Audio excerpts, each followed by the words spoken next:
What happened there?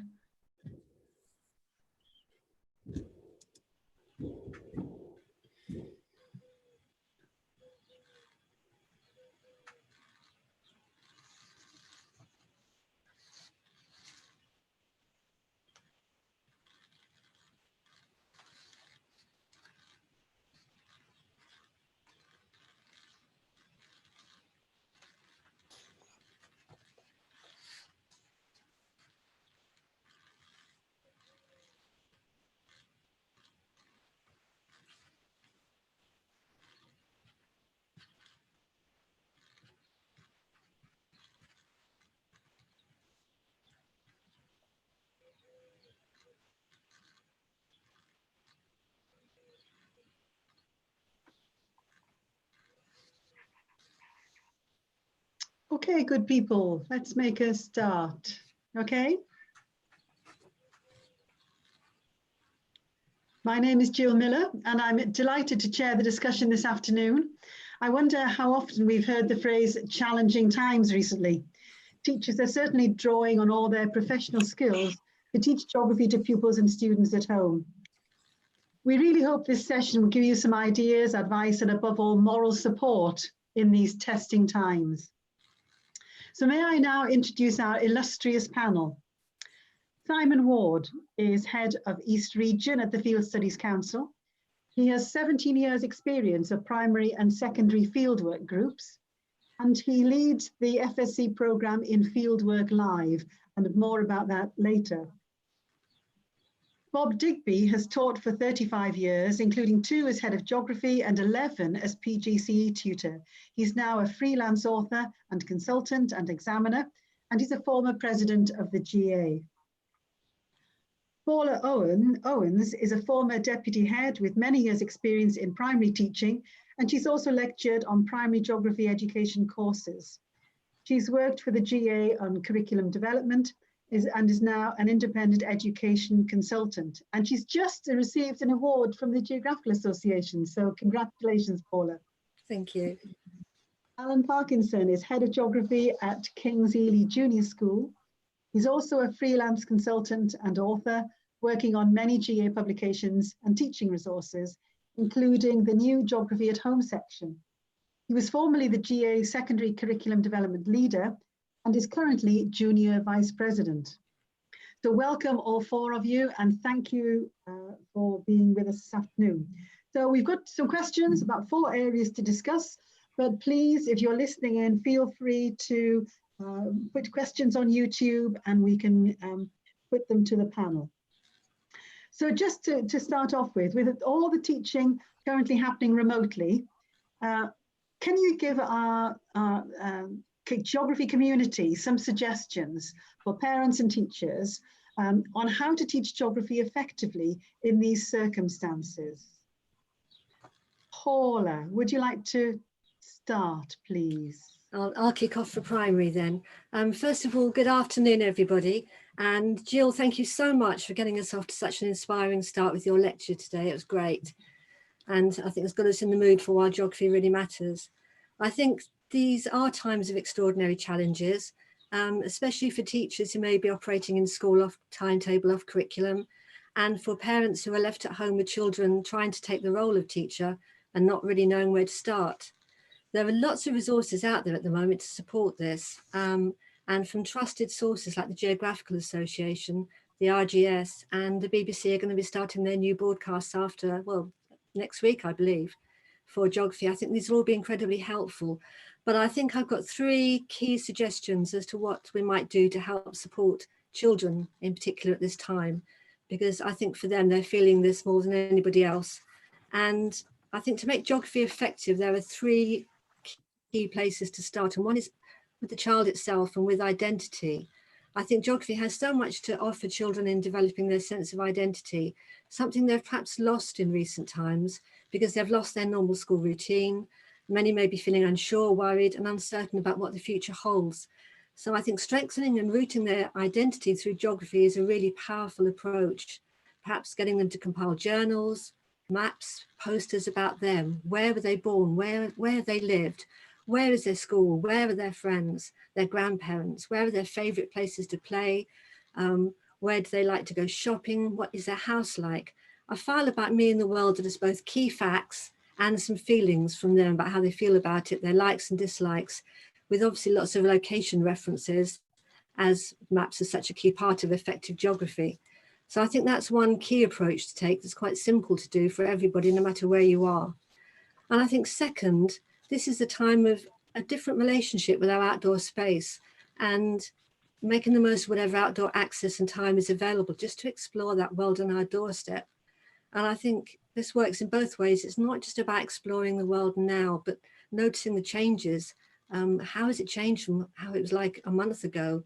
And lots of opportunities to think about how we feel about these changes and what are the good changes and how we might develop these in our ideas about what the future holds.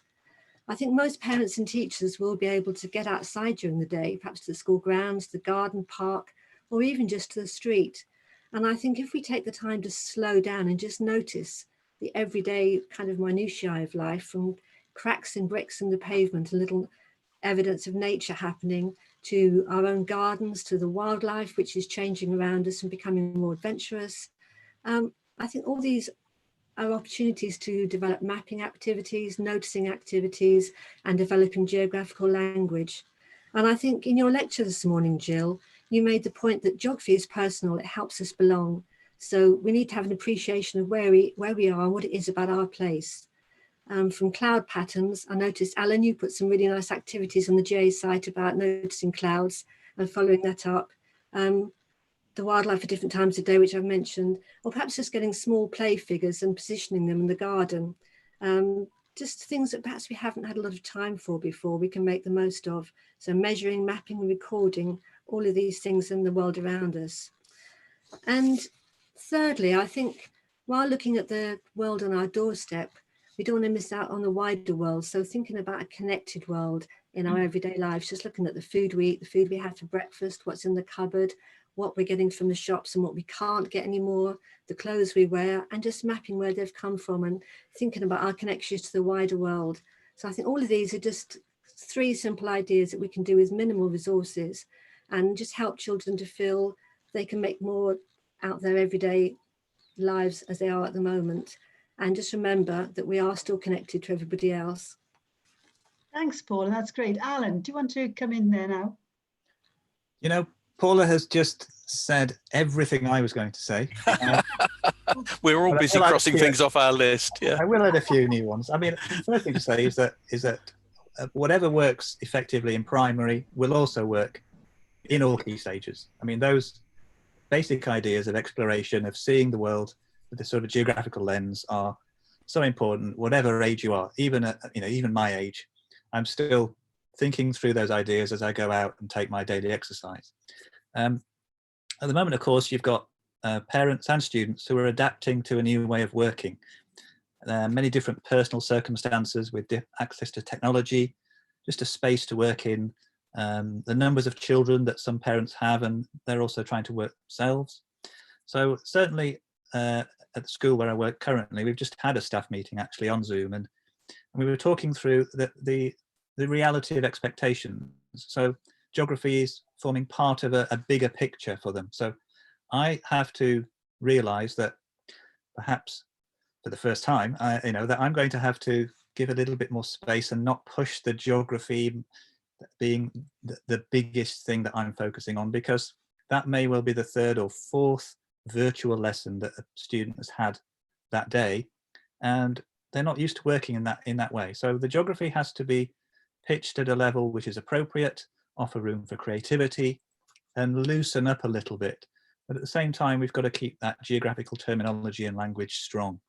It's about relationships. We've built up relationships with our students and tutees in the first 2 terms, and those relationships are now going to pay off. And it's about keeping those relationships with ourselves and with the subject going through the little things. So, for example, I've been asked to check in with my tutees each morning. And what I do is I send them a little video and a little geographical question. What's your favourite city, for example? And then later that day, I'll send them a word cloud, which I've made using their answers. Tell me a book that's got a map in it. Tell me, so just a little thing each day, but they're all generally geographical. And it's just also finding out you know, and having the conversation then ongoing. So a student who says, oh, New York's my favorite city, I used to live there, and you find out new things about your tutees. Finally, of course, we also, within my own school, has an international cohort. So you can't expect necessarily students to be all there at the same time. They're working in different time zones. But that very fact is geographical. The idea that we now have in some schools an international community. Some international colleagues are actually teaching 3 times a day, in the morning, in the afternoon, and then in the evening, to reach those international audiences. So effectiveness is really about yourself. It's about keeping your energy levels up yourself. So I think importantly, not pushing students, being supportive, trying to make contact as often as possible, and keeping the geography as strong as it can be against this broader, more important, wider context. Thanks, Alan. That's really useful. Bob, can you add anything to that? Yeah, I think I'm just sitting here scrubbling off all the ideas that I had, which Paula gradually knocked out, and then Alan's done further. So, look, I would go with everything that they've said, but I'd like to add 2 dimensions. One, I think we actually need, and worded in your question, Jill, was suggestions for teachers and parents, and I think we need to think about teachers as well. I would be mindful of the fact that this might be a long haul. I know 2 teachers particularly who are really quite exhausted at the moment, trying to teach 5, maybe in one case about 6 or 7 hours a day online, and it's really exhausting. Part of the reason, Alan, actually referring back to what you said, is that one of the teacher friends I have teaches students overseas, so he's actually doing specific lessons at different times of the day, one of which is quite late in the evening.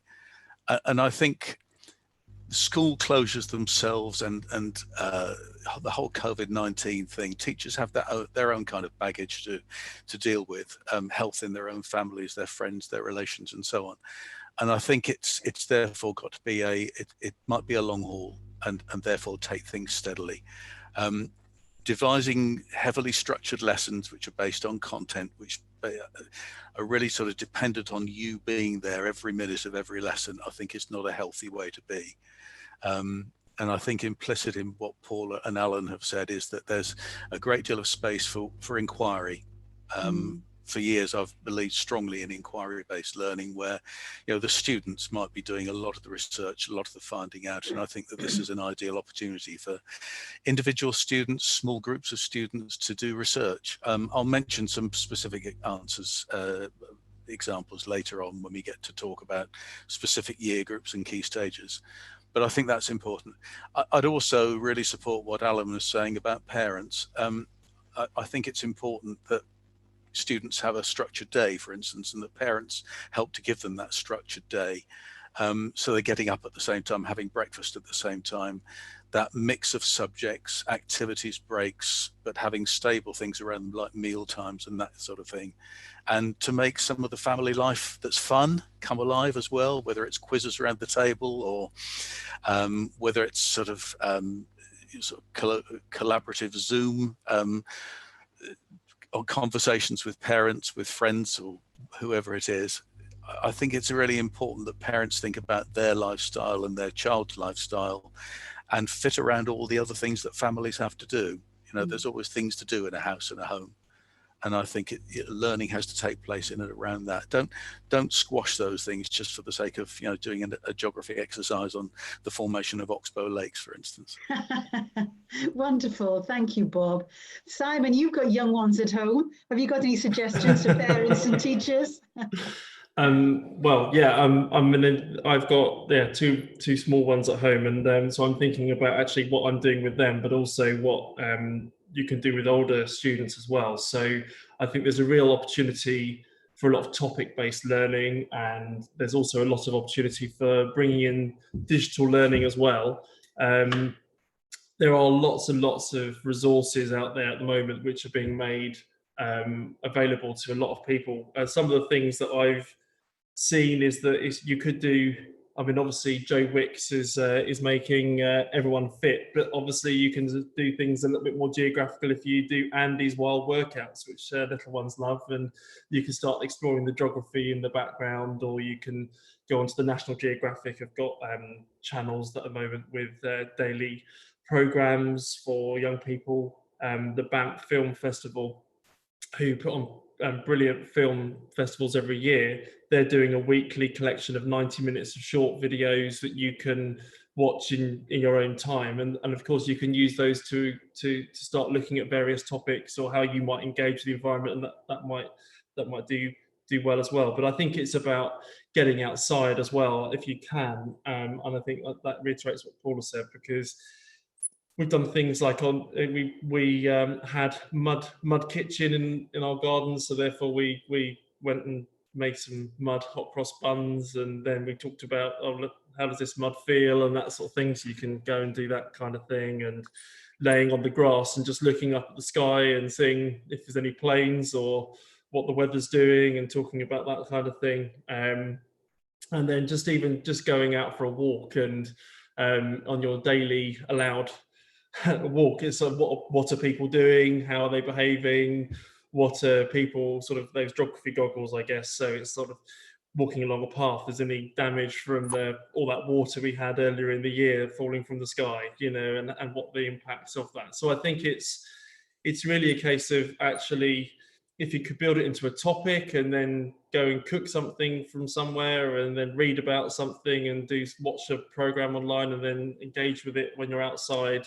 there's lots of opportunities there. But I think it's also, not being stuck in one mode of just watching a digital resource, and making sure that it also supports your mental well-being, which I think is massive at the moment. So Thanks, but reiterate what I said. Yeah, that's great. It sounds like, relax and enjoy, as a parent, enjoy some geography and learn with the kids, and don't, there's no pressure, just soak it up, because geography is everywhere. Let's move on to thinking about some very specific advice for teachers and parents and students in different areas. So Simon, what about advice for people who want to engage in fieldwork and outdoor learning? There's specific, to older children there, but specific things from the FSC perhaps? So there are many different things that obviously you can do, and I think that one thing that we're looking at as an organisation is the impacts of the new Ofsted framework, and how that will you can integrate that at different levels, so it's not just fieldwork in the sort of a GCSE and A level, but that actually there's a building up of going outside and doing fieldwork all the way through. And actually this is a good time to trial different things. I think at the moment what we're trying to do as an organisation is we're looking at how we can still engage with fieldwork and for young people. What I know what FSC are doing is we're doing this new Fieldwork Live programme. The Fieldwork Live is an opportunity. We're running 10 live lessons. So we've designed teacher packs which can be shared with students in advance of the live lessons, which start next week. And those live lessons will then follow up on that pre-work that teachers can do with their students. And those are 45-minute sessions, and they're aimed at Key Stage 3. So there's a weather and climate session, there's a Key Stage 4, there's play sessions there as well. And Key Stage 5, there's some coastal work and some urban work as well. So the idea is that those live lessons will engage those students, and then following that, there's going to be webinars where teachers can get further resources as well. So we can support the sort of development, if you like, of how you might follow this up as if you were doing it at school, but in a different way. So it's those are all free and available to you. So they're on the Encounter Edu. That's the partner we're using to broadcast. And I think as of this morning, 255,000 students are signed up to take part at the moment. So that's one way of doing field work in a new digital way, but also will hopefully give some different ways of learning. But also there are other things you can do. So even if it's just at the moment going out, like I say, on a walk, but looking at colour, and you can see if there's colours in the environment matching different you can do like a nature's palette, like you have what colors can you see, what colors can we collect, and what can you see in the environment at the moment. This is a particularly good time because obviously all the spring flowers are coming through. You can look at the landscape around and see how that's maybe empty, full, changing and developing. And there's just generally a lot of resources being published by various organizations. You can get an OS map out and go for a walk and plot the route and engage with Fieldwork and just getting out and seeing things that way. You can then back that up and go and get an Esri map out and see what story maps you can find. There's just so much out there. So I think at the moment, the Fieldwork / outdoor learning opportunities are actually significant, and you can actually still do quite a lot, just maybe in a slightly different way. Thanks, Simon. And when I think about outdoor learning, I mean, are you not so thrilled with birdsong and the quiet and the different sounds that we have compared with urban and ambulances going up and down the road, full sirens and so on? I mean, there must be something interesting to explore with sounds and birdsong. But let's move on. Thinking about the older students, Bob, and years 11 and 13, and then the prep years, year 10 and 12. What about advice for them in learning for parents, I think in particular, but teachers and students? Yeah, thank you, Jill. I'll take these in order because I think each year group, you asked the question sort of 11 and 13 and 10 and 12. I think each of those has got quite specifically different needs. So I'll take each one in order. I'll start with year 13. In many ways, they're kind of the easiest people to counsel or advise because they've done their school or college career. Some may even be able to draw a line under A levels completely because they've got unconditional offers for university. But there will be those who'll do what my nephew says, I want to show them. By taking up the exam option because he thinks that his predictor grades aren't going to be the kind of grades that he's taught himself to believe that he deserves. So I think if there are students who are wanting to do the A levels, they've got a target, and I think there will also be those who perhaps are just thinking about life after school. I don't know if any of you listened to Sarah Cox on Radio 2, but she was celebrating 2 days ago one student who'd been registered, had been accepted as an NHS volunteer, was also earning money at McDonald's in order to earn some cash. I mean, that seems to me to be the kind of thing that year 13s will be thinking. If they're thinking geography, I'd be delighted, but I think there's a whole world of things out there at the moment that they might just want to just grow away from, really. Year 11s, I think life for them is a bit tougher. I think if they have been focused on particular grades, some of them will need particular grades to get into sixth form colleges, some or to just go on and do particular subjects within their school. I'd advise any of them really just to give some real thought to what they're going to do at A levels. So many students decide their A level subjects on the basis of the GCSE grades that they get, and they make their shortlist from that. I think in many ways these have got a better alternative, really. They can start really thinking about the subjects they enjoy, and I hope geography would be one of those. Alan, you and some other GA colleagues, you've put together some really excellent resources on the GA's Geography at Home website.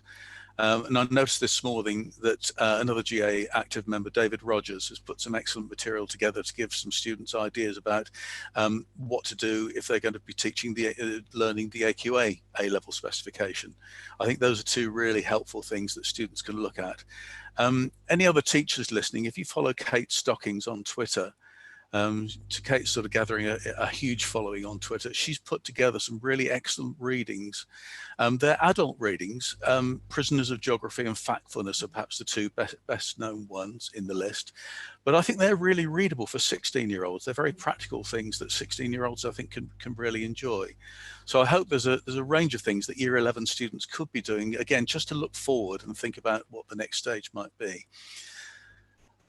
For those students already in train, I think they've got slightly different challenges. Year 12 students have got what I sometimes think of as being some slightly difficult topics on the way. There is a kind of pattern in the way in which most schools teach A-level geography, and it tends to be the kind of pattern that clears things like changing places and for many students, 80% of students, it's coastal landscapes if they're doing the landscapes option.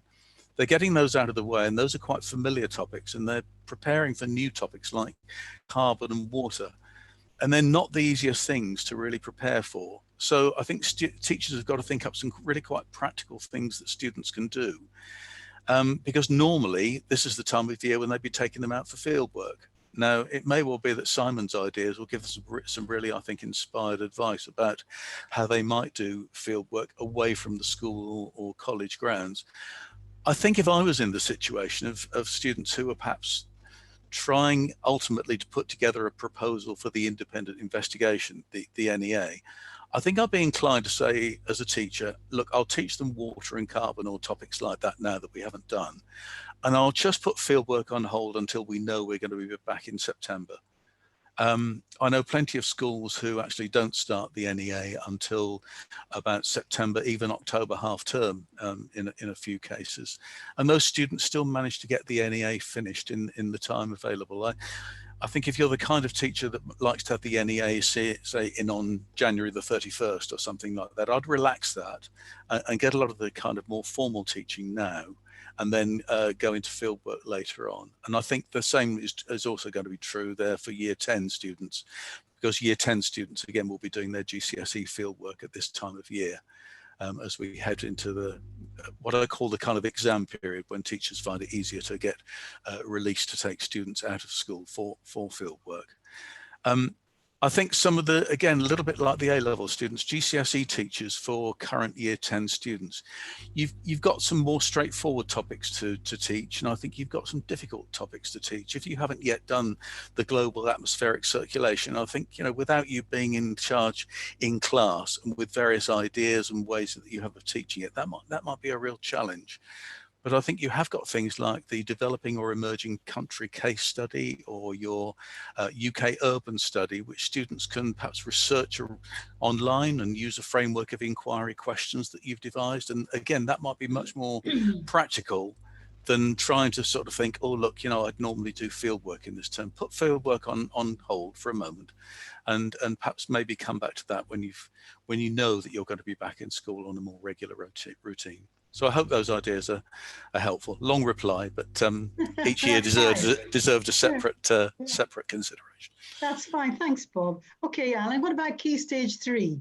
What specific advice to teachers, parents and students for 14-year-olds or 11 to 14 years? Yeah, I'm going to start by mentioning geographical literacy, GIS and remote learning, because those are 3 terms on the eConference bingo that's going on. So hopefully that'll help somebody fill in their bingo card. Key Stage 3. So I teach mostly in the junior section of the school, years 3 to 8, and I am very happy currently about that, because I think that I have a slightly easier job than some of my colleagues who are going to be, you know, teaching 10, 11, 12, 13 students through this period of uncertainty, but still with the expectation of really important exams at the end of it. We are thinking through how we're going to assess year 7 and 8 students. I'm thinking Microsoft Forms may be one way of doing that, because you can set up tests which are then automatically marked, or at least partly marked for you. But leading up to that, I think the first thing I'm going to do is enjoy the fact that there isn't the same tension about exams. So I have that, as I said earlier, a little bit more flexibility. I'm certainly encouraging engagement with stories and reading. We actually have a unit on factfulness that we taught to year 8. So certainly if 16-year-olds can read it, then year 8 students certainly have been able to read large chunks of it and use that for their work. So stories, encouraging reading, sending home readings as part of the work to do, and then responding to that. So at the moment I'm planning in London, which I would have been teaching anyway, but that's full of readings and texts on London, different descriptions of London, different experiences and imaginations of London, based on some work I did with Danny Dorling and Ben Hennig on the London Mapper website, and also some work for the RGS, their Mapping London website. So those are already in existence. I think it's worth saying that also that students at that age still are looking for merit points. That sort of hunger for merit seems to disappear in year 9, even towards the top end of year 8, where it's a little bit less cool. But I'm still conscious that some of those younger students are really wanting to really push with a particular piece of work. They really get into it. I set a piece of work, some A to Zs, where students had to research A to Zs of countries, mountains, etc., as a off-screen task. And you know, one student was straight in there, giving me some really interesting ideas. If I was in school, he'd get some merits. So this idea of virtual merits, I'm still thinking through how I'm going to reward that. But there are students who are going to really engage with your ideas. And so it's, again, that communication. I've given them a set of mission explore challenges, which they can do connected to the curriculum, but also that they can do in the garden, you know, different circumstances. So I'm using those ideas as well. The Geography from Home section of the website, which I contributed to, there are similar ideas there relating to using the local area. The key then is to link it back to your curriculum topics. So I'm trying to create 2 sort of slightly open-ended units for the first half term. And then for the second half term of the summer term, I'm going to use the RGS's Young Geography of the Year competition. They've very sensibly got a title, Geography Beyond the Window, which really ties into this idea that we are looking through the window out there at the geography that's going on out there. And so Bina Cooper at the RGS came up with that title. It's a fantastic title. It's the Key Stage 3, and it's an A3 poster. So I'm putting together a set of resources to encourage students to look firstly at their local landscapes and then actually look further afield. So let's look at the idea of scale and connectivity. And so that's going to be something that I'm building in at Key Stage 3, because I think, apart from anything else, it's giving them some of the language and the ideas that they're going to need. And ultimately, in their heads are still going to be those decisions. Am I going to take geography at GCSE? And brilliant. So how you are supporting them through this time will be a factor when they come to make those choices. And thanks, Alan. There's a wealth of wonderful advice here. Paula, last but not least, the primary phase. Wow, what advice for teachers, parents and students? Thanks, Jill. I think, Alan, the idea of geography through the window is a great leveller at the moment and very topical. And I think that's something that, whether you're in school or at home, children could keep daily diaries of what they see through their window and compare it. Thinking of the great storybook by Jeannie Baker as well, that many children will be familiar with. So I think that's a great starting point. But something else that's really important, I think, for primary is just a chance to develop and deepen that geographical vocabulary and spend time on that, whether it's through weather watching. And again, you mentioned the weather, Simon, and weather watching. It's a great opportunity for children at home or at school to keep daily diaries of the weather and develop that geographical vocabulary doing that. And for Key Stage 2 in particular, but for all children, just developing graphicacy, mapping and hand-drawn maps, paper maps, digital maps. Digimap for schools and ArcGIS are both free and available. And Digimaps has got lots of resources on their website that children who can read can follow for themselves. So Key Stage 2 will be able to follow those themselves. And in school, there's lots of support for younger children as well. So I think there's lots there to keep them occupied. Meaningful maps, perhaps drawing a map of your place from memory, your current walks, how far do you go in your neighbourhood? So sketching those and bringing those back to school, I think, are all opportunities. And the inquiry words come up quite a lot. And I think if you deepen this geographical vocabulary, then you're on the step towards developing the powerful knowledge you need to deepen inquiries and ask meaningful questions.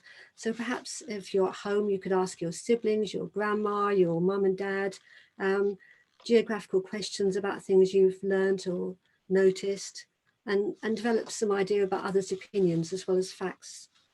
I think if you haven't got access to a globe, then it might be worthwhile, wherever you are, just using a handheld compass or your phone, just to orientate yourself and think, which direction does my window look out of? Where's my front door?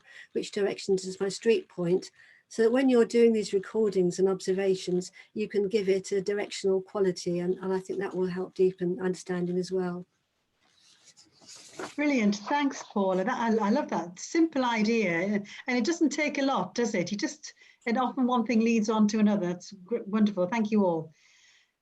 Jill, sorry, can I very quickly just say there was a question on the live chat about what do you do with the little ones to possibly use tension with COVID-19 and activities.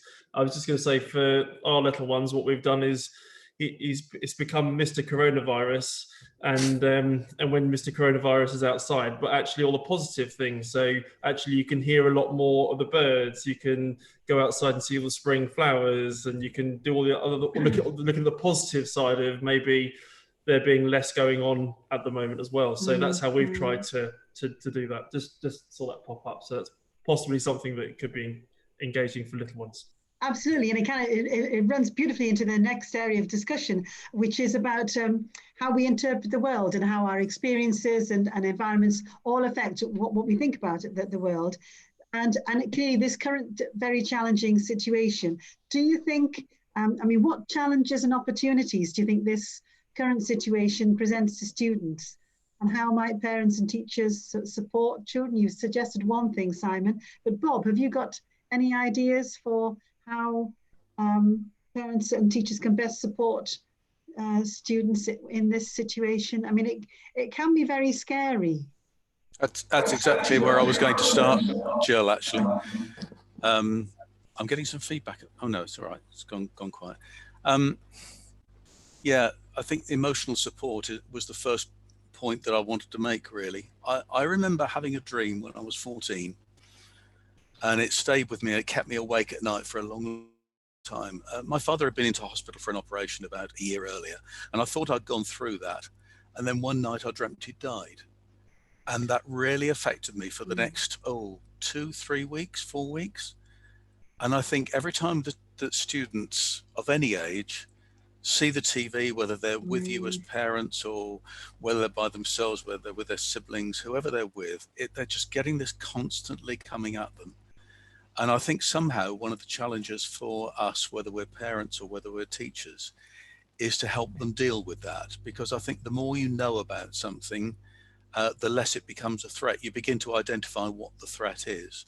And there's an awful lot of geography in the coronavirus, as I'm sure it doesn't take, any of the listeners any, very much thought really to realize just how much there is. And I think to understand the virus and what it is and how it spreads is good educationally. I'm sure the whole message about things like washing hands has been picked up on. But I think when you look at the urban-rural divide, for instance, in the number of COVID-19 cases in this country, there are also other questions about how and why Britain is responding in a different way, perhaps to Italy and Spain, or particularly to Germany. And I think to ask questions about how the virus affects different people, different countries, different regions in different ways. I would also be mindful of the fact that for many adolescents, I'm thinking now of sort of adolescent students in secondary schools, adolescence is quite a lonely and confusing time anyway. And I think it's a very isolating time in many ways. You feel kind of very lost in many ways in the world. And I think social distancing just exacerbates that. And I think therefore the more that we can have either family time or friendship time together, whether it's the daily walk, however it is that you socialize with people, to get children, get students looking outwards and thinking that, almost as you were saying, Jill, just now, the world is a different place. You can hear the birds sing. The maps of CO2 emissions from China look markedly different from how they normally would. There's a very different world emerging from in a world of social distancing.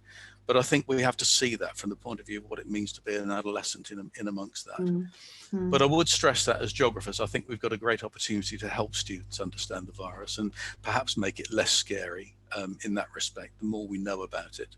And there's an excellent, again, Alan, I'm not fawning to your expertise, but I think the COVID-19 and understanding the COVID-19 part of the GA's learning from home part of the website is really excellent. And I just direct teachers straight there to go and have a look, and thereby direct students so that they can then use those resources as well and get to understand the world a bit more post COVID-19 than maybe they do already.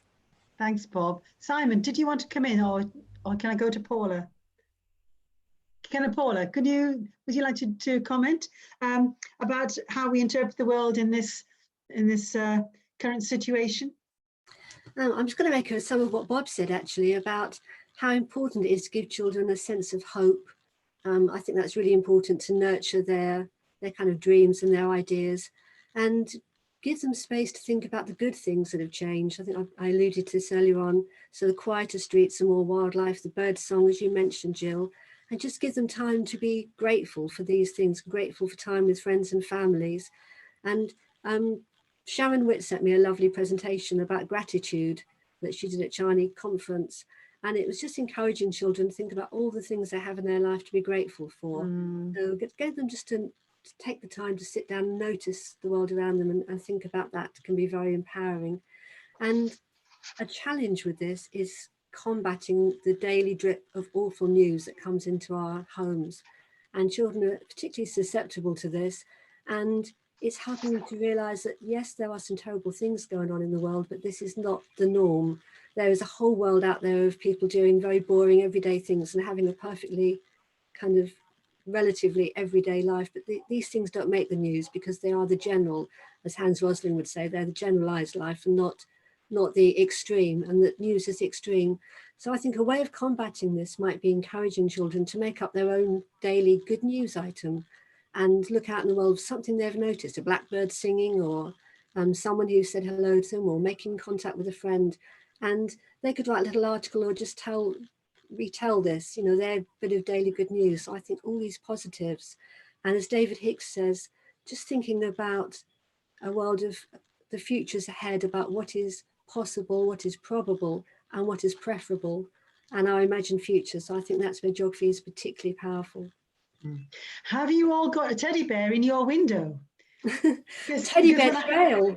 Yeah, exactly. Because when I go around here, the streets in Chester, I'm looking up and seeing, and we've got teddies. And in fact, I changed them over at Easter because different teddies. And my old ancient teddy, which is now 66 years old, is now in the window. And I can see the kids going along looking and doing on their teddy bear trail. And it just makes them smile. You think, oh, why do we do this all the time?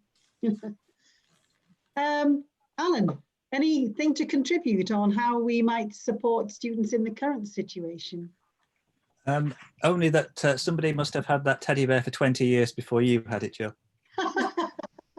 I think, importantly, a little still point of normality in the week. Your geography lesson is a period of calm. I don't think it's a good time to choose topics which involve a lot of death and devastation. Don't be teaching hurricanes and flooding and nasty topics. There's a lot of positive geographies of hope. David Alcock's written quite a bit on his blogs about this, the geographies of hope, which mirrors the David Hicks ideas that Paula mentioned. Choosing topics with awe and wonder.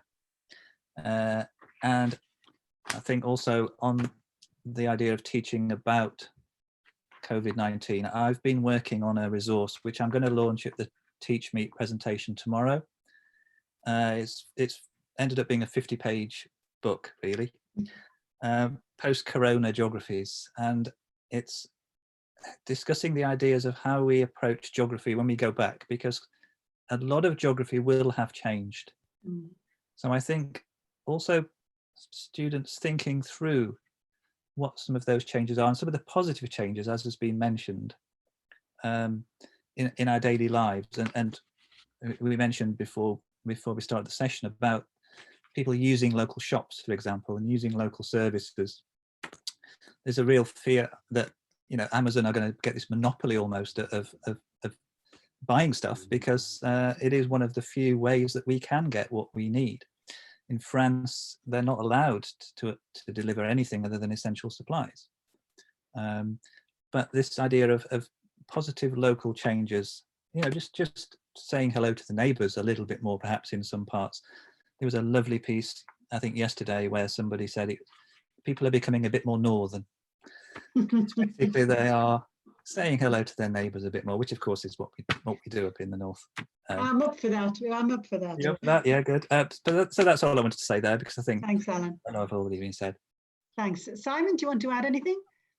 I think it's building on what's already been said, really. I think that mental well-being is the biggest challenge at the moment, and that's in regards to anything that we're doing and how we sort of look at that. And I think it's about using that variety of times. And actually, I myself have had a couple of wobbles during that time, and then I look at my little 5-year-old who is having a couple of wobbles, and you know, and it's about actually how do we look after each other, and how can we make sure that my wife is also trying to teach digital lessons to her students, and you're sort of looking at that pressure on how many lessons we're trying to deliver. And actually some young people will be at home and in more challenging circumstances, and actually there's going to be a lot of other things that are happening. So I think actually one thing that an opportunity that might come out of this is actually about how we actually look after ourselves, and actually how we might think about work and our studies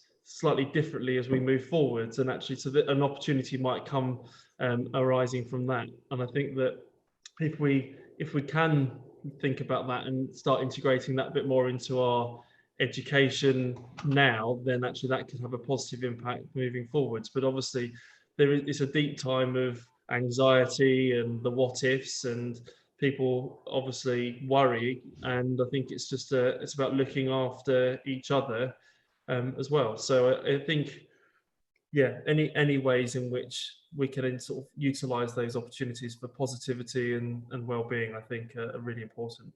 Thanks, Simon. I was so struck by Captain Tom this morning getting his 100 laps. You know Captain Tom. He's remarkable fundraising, and he's walked his 100 laps. But and he was saying this morning that we will come through this. But it made me think that young people don't have very much concept of that. They can't really believe it's going to be fine until they look back with hindsight. Hindsight's a wonderful thing. And I think as someone who's got a few years under my belt, it's I've got to be really careful when I'm saying to young people, it'll be okay, because they can't really see it as adults see it. And just a couple of other comments. One, a strategy. I get really worried by the news, and I find now going to bed after the 10 o'clock news and Newsnight really quite depressing, and it makes me quite worried. And so I'm just avoiding the news at 10 o'clock, because I go to bed with all this in my mind. I mean, I do want to know. I'm a bit of a news freak, but actually 10 o'clock before I go to bed, I don't really do that. But the other thing with my development hat on, I'm looking at what's going to happen in South American countries and the African countries and the slums in Dakar and Nairobi and so on. I think what is going to happen? And actually, in comparison, we are doing so much better, and we've got so much to be thankful for. So it's going to be horrendous for them. But perhaps if I was teaching sixth form, I would say to them, don't look too much at the news on the developing world, because it's not going to be good. Gil, actually, just to add to what you say, it's 14.5 million now for Captain Tom. Is it? Yeah. He's extraordinary. Yeah. Okay, well, let's think about, I was talking about geography really matters, and we all know it's really important now, but is there anything that parents and teachers could do to impress on students that, we should be doing some geography? We know, mums and dads know that literacy is important and numeracy is important and STEM subjects, but perhaps history and geography get pushed to one side. Art is perhaps coming into the foreground more, because that's more recreational and it's more relaxing, and perhaps the sort of humanities bit is getting pushed a bit. But how can parents and teachers impress on students that geography matters even now? It's a strange question. Alan, any thoughts on that question? Okay, thank you. Yeah. So I can copy parents into tasks that I set for students. So I can Oh, keep good plan. Good plan. Get them to do the homework. of what their students are doing, and I take that as an opportunity to remind parents and students of what we've done so far, and actually try to make links to earlier topics. So I mentioned factfulness, for example. I mean, if Hans was here, imagine how helpful he would have been in his guidance in terms of the data, and the work he did on Ebola in 2015 would have, informed him. We're missing somebody like that, but that reminder of Hans's factfulness work is hopefully helpful for the year 8s, who will remember some of those ideas, some of those factfulness rules, the rules of thumb that he set out. So just reminding parents, I guess, as well as the students, that we have covered topics which show how geography really matters. We use social media feeds, so we have a Twitter feed for the department. Some departments will use Facebook, Instagram, but we use Twitter, and we do have parents following that feeds. And so I drip into that articles which are of relevance, which again show the links through to what we're teaching. So I'll often say, hey, year 7, remember when we did this? So there's an article yesterday about the planned obsolescence of printers, which apparently they only spend 5 hours working their whole time. Really? Add up all the seconds that they print for. The average printer works for 5 hours, and then you're expected to throw it away. And so just reminding them of the work we did on e-waste, and the fact that, through this period, people, as many are doing, are probably sorting out their homes and their attics and generating huge amounts of waste. So there's a link back there to a topic that we covered. Of course, one way I'm doing all of that is through the Living Geography blog, my Living Geography blog. I think I've added about 100 posts in the last month because so many stories.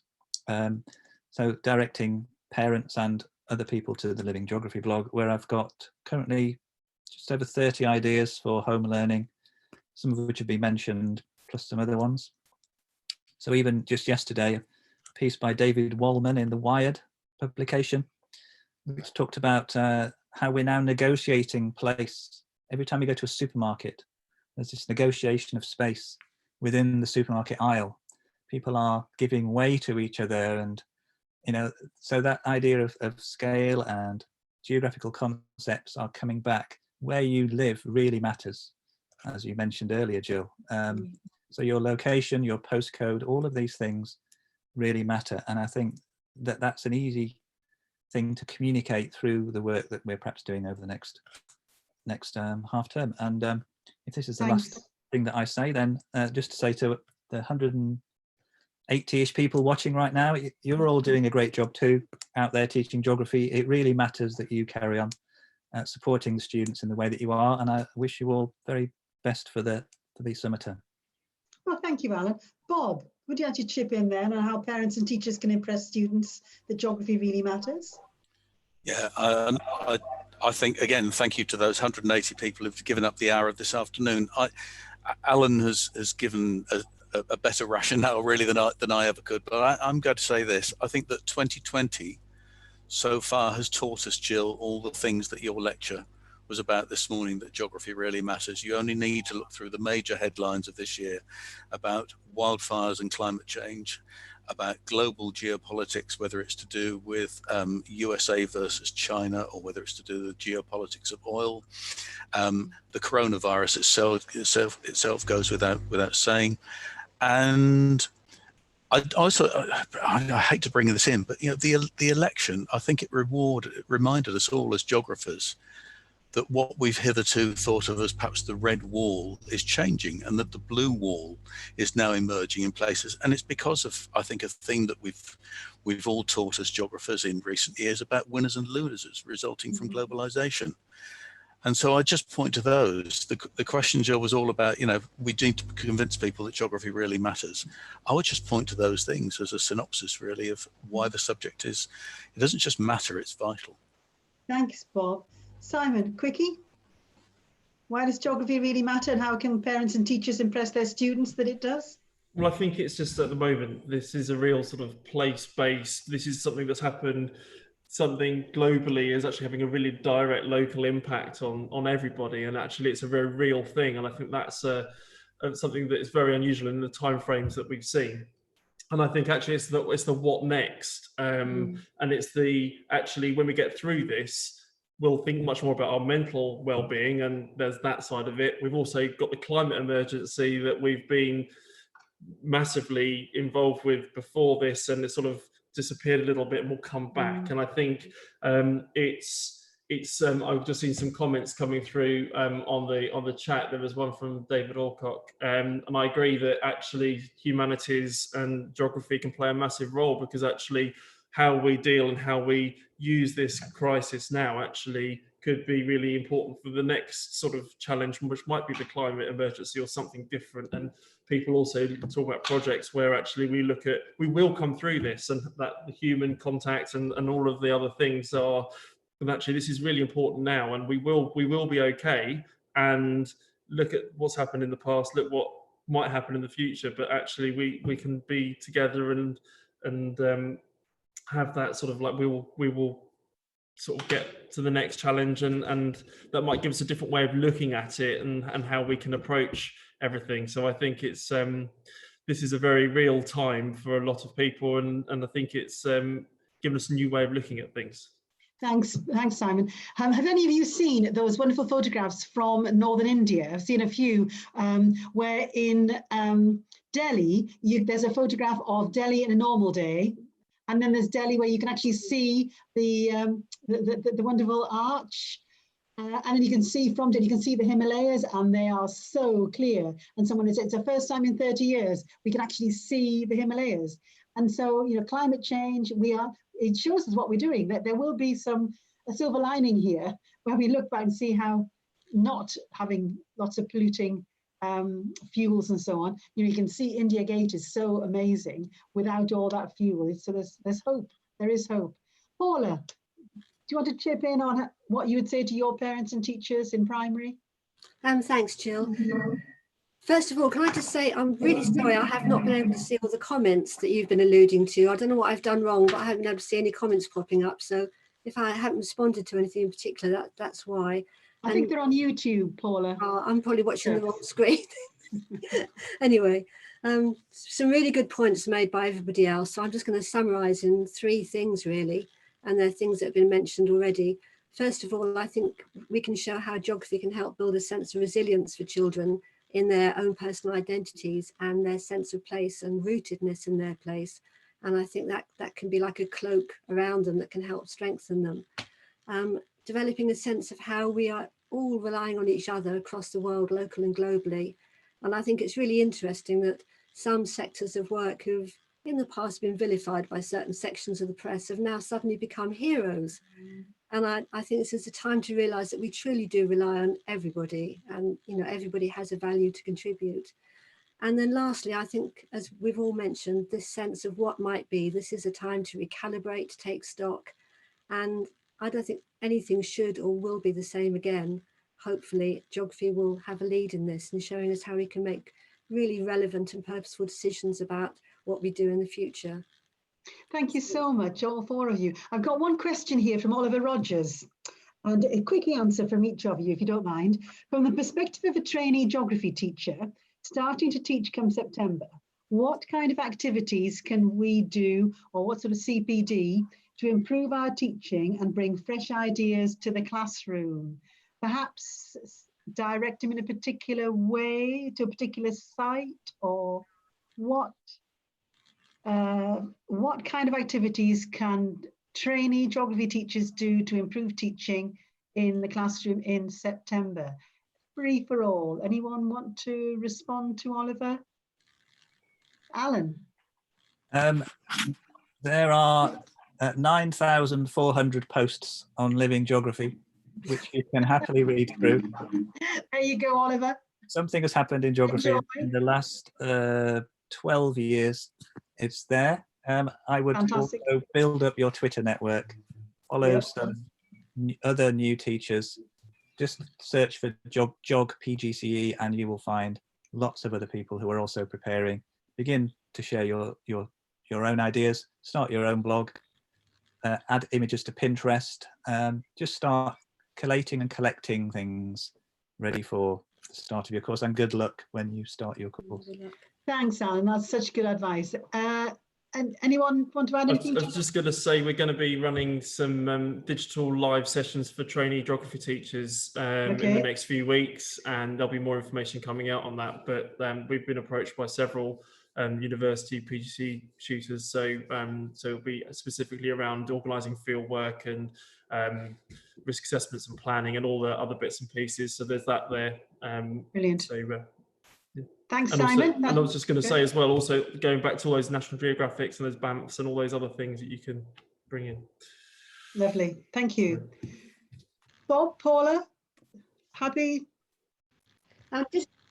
Just to say that there are some free CPD courses you can do at your own pace on the Geographical Association site that are free to access now, and on the IGS site as well.